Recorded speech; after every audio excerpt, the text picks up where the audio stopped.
Magandang buhay! Eto na naman po ang inyong Marino. Magluluto na naman po ako, take note, ang niluluto ko ay Bicol Express, pero secret muna yung kung ano yung sahog ko, ayan. Magigisa muna ako ng bawang, ayan, ayan. Ang bawang hanggang sa magano siya, ayan, brown, ayan. Halu-haluin ko. Kasama ko na rin yung sibuyas para magpantay na sila. Sibuyas. Ayan. Sibuyas. Ayan. Mag-brown siya. Ayan. Diba?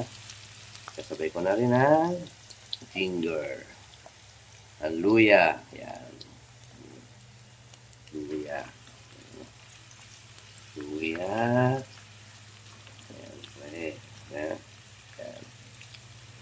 Ayan. Sinakad ko. Sinusute ko. Yan. Sinusute. Yan. Tapos kukunin ko yung taba ng baboy. Yan. Yan. Taba ng baboy. Halo-halo ko siya. Yan. Halo ko. Yan sa magano siya, mamantika. Hanggang mamantika siya. At naluwan ko siya ng konting mga strip na chicken.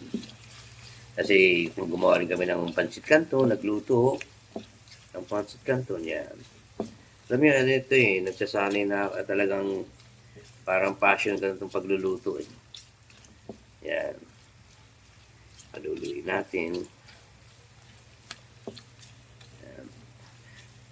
Tapos ang ilalagay ko instead na bagong alamang o yung fish pay ba tawag doon? Hindi yung itong patis. Patis na lang ilalagay ko yan. Patis. Yan. Patis siya.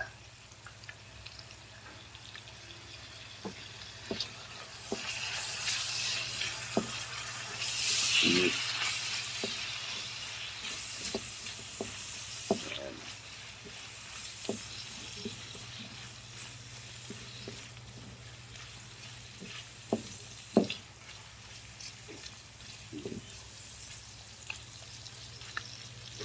Tapos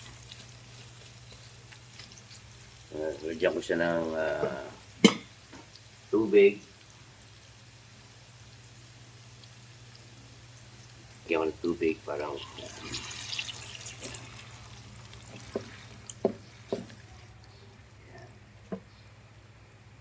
lagay ng tubig.